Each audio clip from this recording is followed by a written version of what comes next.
Broadcasting live from the Business RadioX studios in Phoenix, Arizona, it's time for Phoenix Business Radio, spotlighting the city's best businesses and the people who lead them.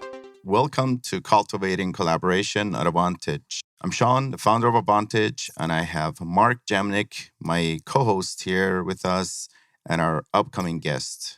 Good to see you, Mark, again. Great to see you again. Long time no see. Sean, exactly. It's wonderful to be here. Episode number 4. Here we are. Awesome. This is great. I'm loving this meeting in person thing. Eventually, we get used to this and stop mentioning it. Yeah.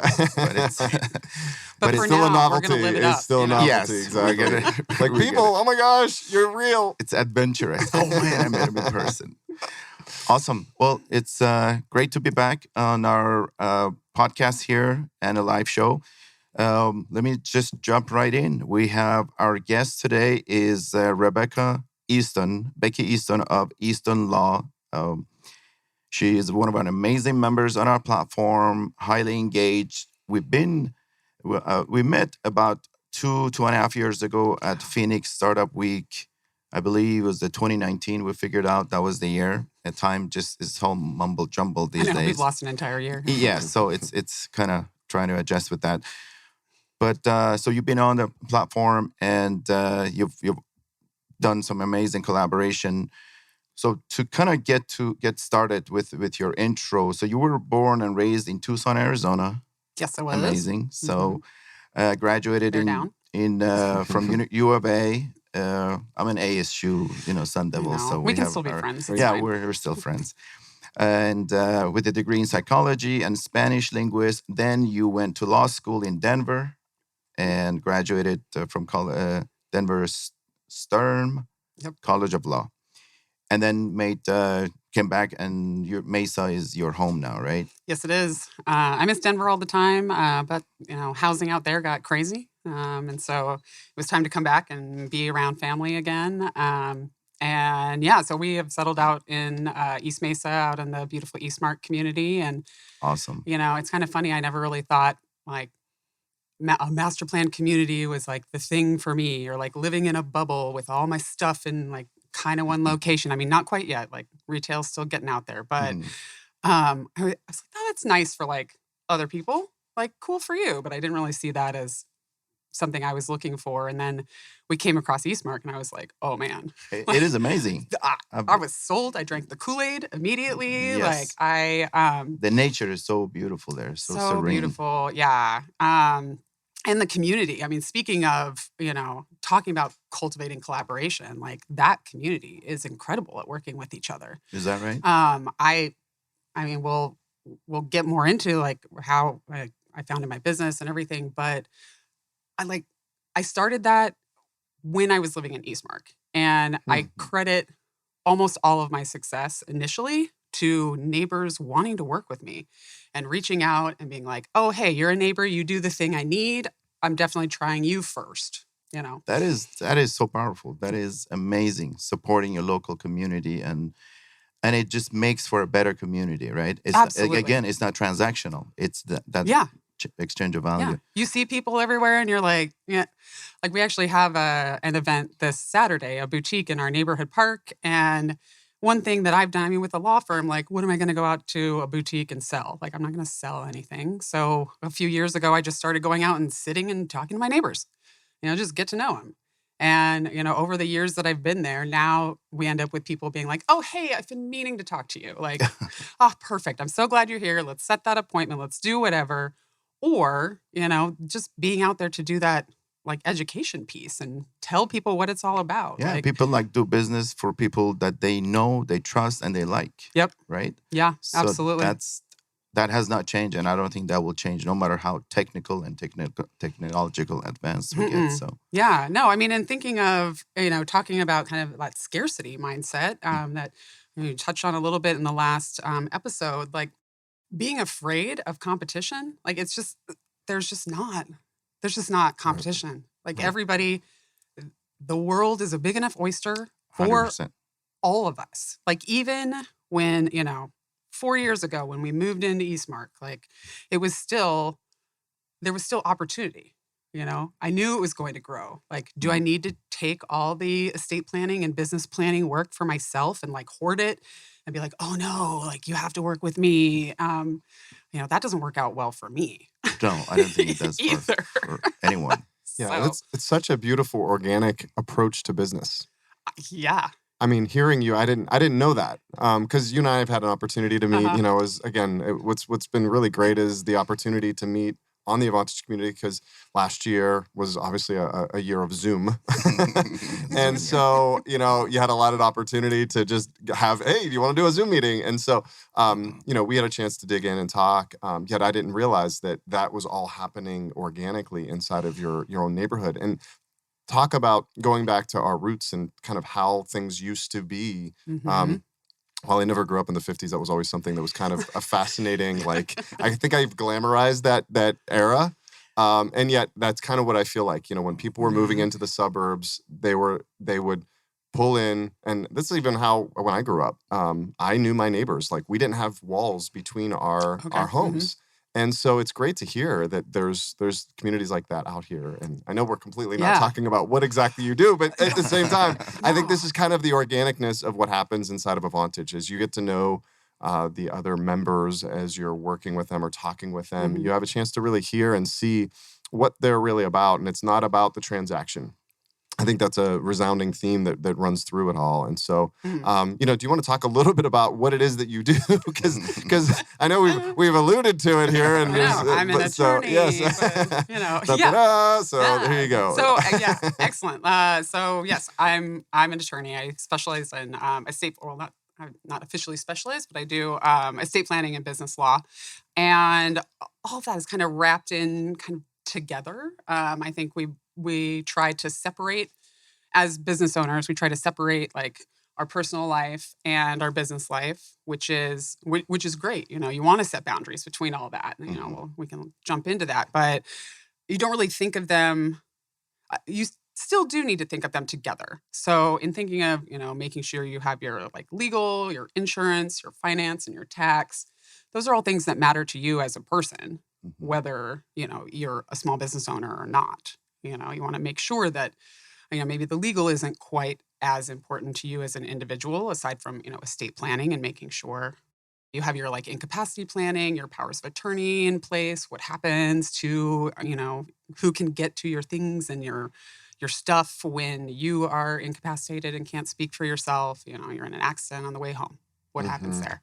And then, planning, making sure you have a will or a trust in place to handle all the rest of that on your passing. It's your job to make that as easy as possible for your family and the people who are grieving for you, because they're going to be grieving. And those are the things that you don't, automatically think about. But when it comes to it and you need it, they're huge. They'll have a huge impact on your life and your family's life. Yeah. Well, and what happens to your business partners? Exactly. If what happens just to your business? If you're a solo, a true solo, you haven't even set up an LLC or anything, your business dies with you. It's gone. Right. And the same way is, and this is a lesson that I learned early on, on my entrepreneur journey, is having that boundary between your business, whatever it is you start, and your personal, and being protected both ways. A lot of what you do is protecting people, right? Protecting them from unseen, unforeseen events, and all the way down to tax, that if you don't have, certain documents in place, you'll be killed by the tax guy. So not literally. Not literally. Yes. We had a conversation last time about dentists and how dentists are only drilling. I'm going for cleanings. I'm dramatic, but I'm sure there's. Hey, we got to balance each other out here, Sean. We don't do debtors. I am sure there has been someone that got a heart attack because of a tax bill. Right. Somewhere. Fair enough. Yes. But it's so can we kind of delve a little bit, because our audience are business owners, entrepreneurs, either starting out or just have a growing business. What are the key things, kind of a blind spots or things they need to do to protect themselves personally from the liabilities that a business has, and vice versa? What do you suggest for, again, our freelancer community, for example, or our, solopreneurs? What are the basics they need to know to be protected? Yeah, great question. I think on a truly the highest level that we're thinking of it, you want to be thinking about lifting up your business and lifting up your life. So legal, insurance, finance, and tax. And that is going to overlap into, business ownership and, like I said, your personal life. So, I mean, when we're thinking of, freelancers and whatnot, who are you going to get paid? Do you have an agreement in place to make sure you're going to get paid? Who owns the work that you did? Even as a business owner, thinking about that, That's huge. If you hire someone to build out, let's see, a website, let's say for you, and then you decide, later on, several years down the road, that you don't want to work with that person anymore, and they take your website down and keep it. Right. What do? Was it their work? Are they able to do that? Did you read the contract? And there's certain things that we cannot assume, but if it's spelled out, then it eliminates a lot of the headache. Yeah, and I think that's a lot of the things. People don't want to write things down. We are very handshake oriented, my integrity. You should be able to trust that I am a person of my word, right? But if you look at just a contract in general or your operating agreement, you're just spelling out what the agreement is as you understand it, right? So later on down the line, when there's some sort of disagreement or payment came a little bit later than it was supposed to, you can go back to it and say, see, this was the agreement. Let's get back on track or not, and then we'll deal with it there. But it's really more of just minutes of a meeting. Nobody balks at taking minutes at a meeting. So why should you be upset about writing down the minutes of your agreement and it's then setting signing expectations. off? It's actually provides clarity on that agreement and the contract. And even at a very basic level, after your meeting, shoot off an email to your friend, business partner, and say, hey, after this is what I agree. Kind of a recap. Let me know. Right. Yeah. Let me know. Did I miss something? Did you understand something differently? And there's your contract right there if they respond back. So, the little ways that, you can protect yourself just by sending a follow-up email.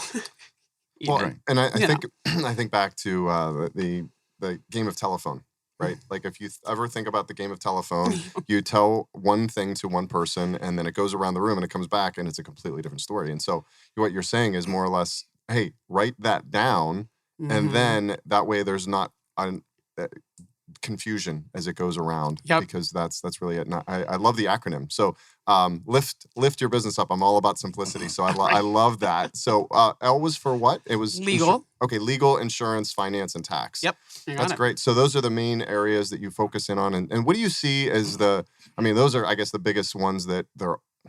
Is there one for freelancers or business owners, or that you kind of see that they're the legalese? I know personally, and Sean and I were preparing, thinking about having you on the show and everything. I'm like, legalese. It's almost it might as well be a different language as far as I'm concerned. And so, how can a freelancer or independent an entrepreneur or business owner kind of start to either take those walls down? Is that hiring you, or what's some of the best steps for the initial piece of that? Yeah, absolutely. I mean, I think in listening to you guys talk and being a part of Advantage and everything, and really realizing, I think like Elsa said in the last segment, I kind of similarly grew up feeling like, personal development was like, who does that? What's up with that? Right. The self-help book section. You're like, it's like lawyers, right? I'm it has fine. a terrible. I don't need it. I know. I'm like, no, I'm totally cool. And then here I get to, I just turned 40, and a couple years ago, I was like, everything's a disaster. I need the help. All the self-help books. I like the kind of sponge analogy. I realized, wait, the more I dive into myself, the more I'm able to serve other people better. I think, I don't know, I kind of mentioned attorneys get a bad rap. You feel like we're cold, we're transactional, we're expensive, we're aggressive, and none of that describes me. So, I never even wanted to go to law school. I grew up on Law and Order. So, I thought that was being an attorney, and that sounded, I like a good argument, but that sounded terrible all day long. No, I like working with people and solving problems and figuring out like what's going on. And I think one of the big things, you were asking just what business owners need to be thinking about. It's that risk is important to, your ability to grow.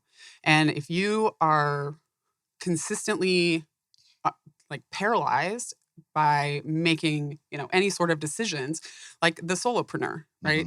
The true solo who's out there doing everything with their own money under their own name, and everything, one wrong step and it's all gone. It's all gone, yeah. And anything else outside of their entity. So, and you just can't take a bigger risk in a situation like that. Whereas if you have your corporate entity, you have your LLC or your your C Corp, you have that protection there, and then on the very simplistic basis, otherwise, making sure that your finances are separated and you're working with someone to actually do some sort of cash planning and not just flying by the seat of your pants, because that works for a while. It worked for me for a couple years until we all start somewhere. But yeah, it'll just make you more successful, more having those clear, lines that are drawn between your personal and business. Setting up an LLC is real simple. You can help anyone to do it in a fairly quickly, right? Yeah, absolutely. And to do that, that's the minimum, I would say. Any kind of a person that does business on their own, they need to have set up. Yeah. That's like first step. Absolutely. Protect yourself because you want the work that you're doing to be on behalf of the company and not in your own name. You, Sean, shouldn't be doing business with Becky Easton. Right. You should be doing business with Becky Easton on behalf of Easton Law Business Planning. Right.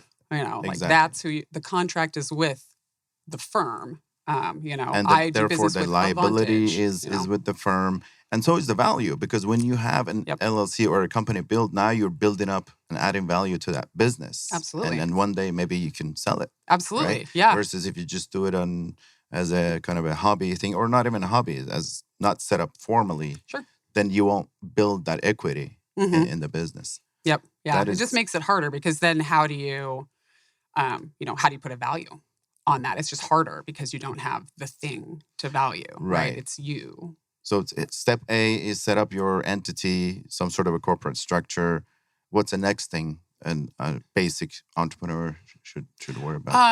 I think generally get yourself set up as a single member LLC. If you're the only person, you can kind of get away for a while without your operating agreement or kind of going into some of that. I would highly recommend you not do that, and you work with you have an operating agreement to begin with, but that's something super common for single member LLCs to skip over for a minute, because at least in that agreement, the importance of the operating agreement is what happens. It's like a prenup, right? What happens when it all breaks down? What happens when you want to sell, when you just want to get out? What happens when you want to add other members, right? All the what ifs, how do you agree when, how do you disagree nicely, all of that. And so when it's just you, right, you're probably going to agree with yourself. I might have a different voice in my head, but ultimately the decision's the decision, right? So if you're going to skip over that, again, I don't recommend it, but if you're going to do that, looking into your contracts, what is it? What are you entering into? What are the services that you need and that you offer? And how are you protecting yourself? How are you ensuring that you're getting paid? How are you ensuring that the time frame is understood? Right. If you don't put a time frame on something and it doesn't come in the month you thought it was going to come because that's what you said, Right. But they're like, oh, well, no, it was when the supplies came in. And you're like, that's not what I understood. Right.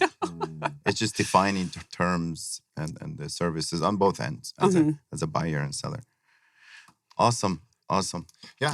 I love the idea of just kind of breaking down those steps of what's necessary, because I'm thinking about, as you keep talking, I'm like, what are the things that I need to be working on? Yeah. So the things you touch all the time. Insurance is another really easy, but kind of you should be doing right off the bat is looking into, business insurance. Are you working from home and having people come to your home?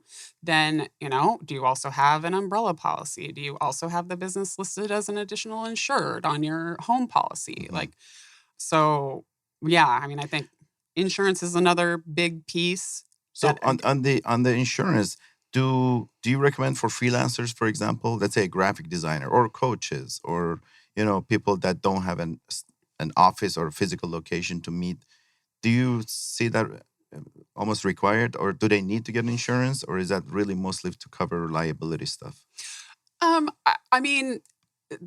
You definitely need it just to cover just kind of your professional liability, if that is a thing for you guys or for your particular business. It doesn't matter for everybody, but and if you're truly working from home, let's say you have like a drop shipping business or something along those lines, you don't ever have people coming into your house.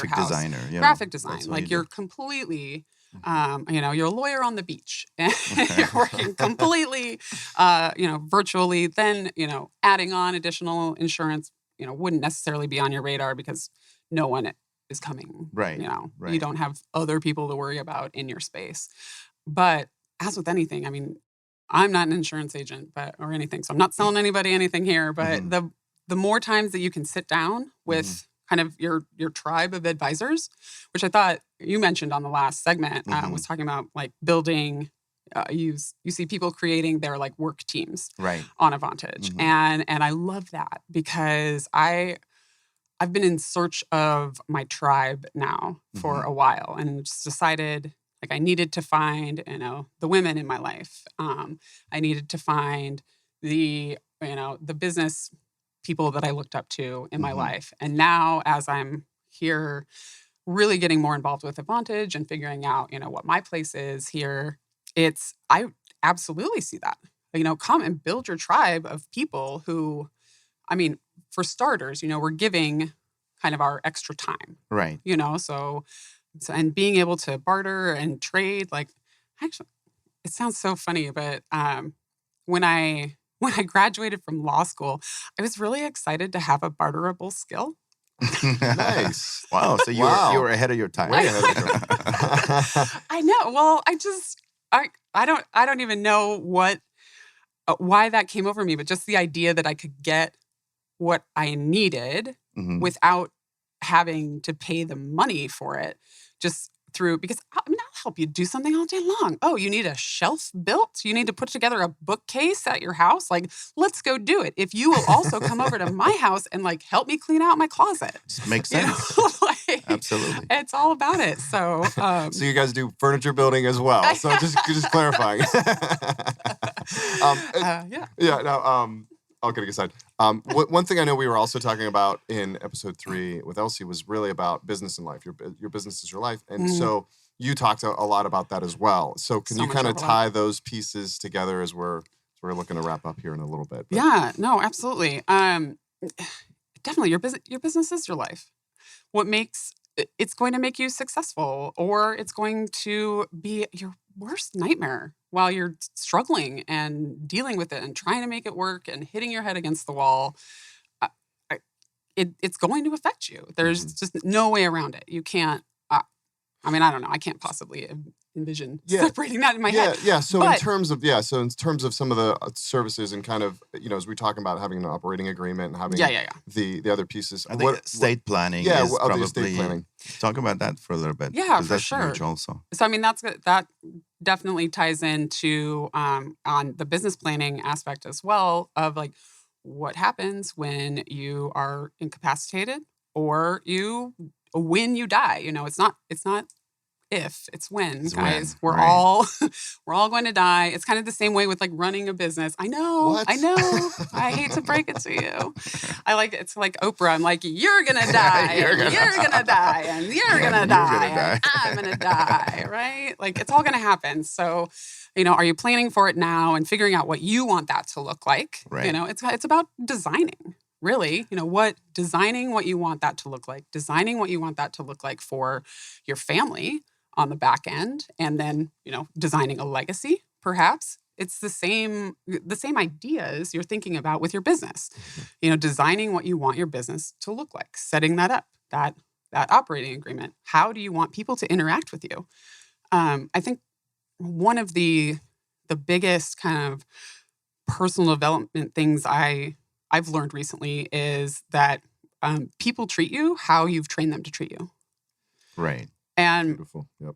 Beautiful so if you don't come to the table with a professional attitude or on the business aspect, or come to the table, just knowledgeable about, kind of life things. You don't have to have that all in place, but just get informed and figure out like what does everything look like? And I think that's really the first step with us. I think we asked this a while ago and I never got to it, but what's it look like to work with us is to first we sit down either on, business or the estate planning aspect.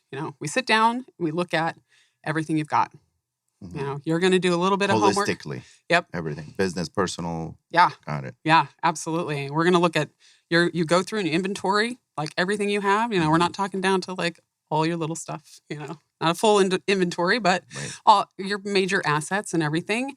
And how's that protected or not? It's okay.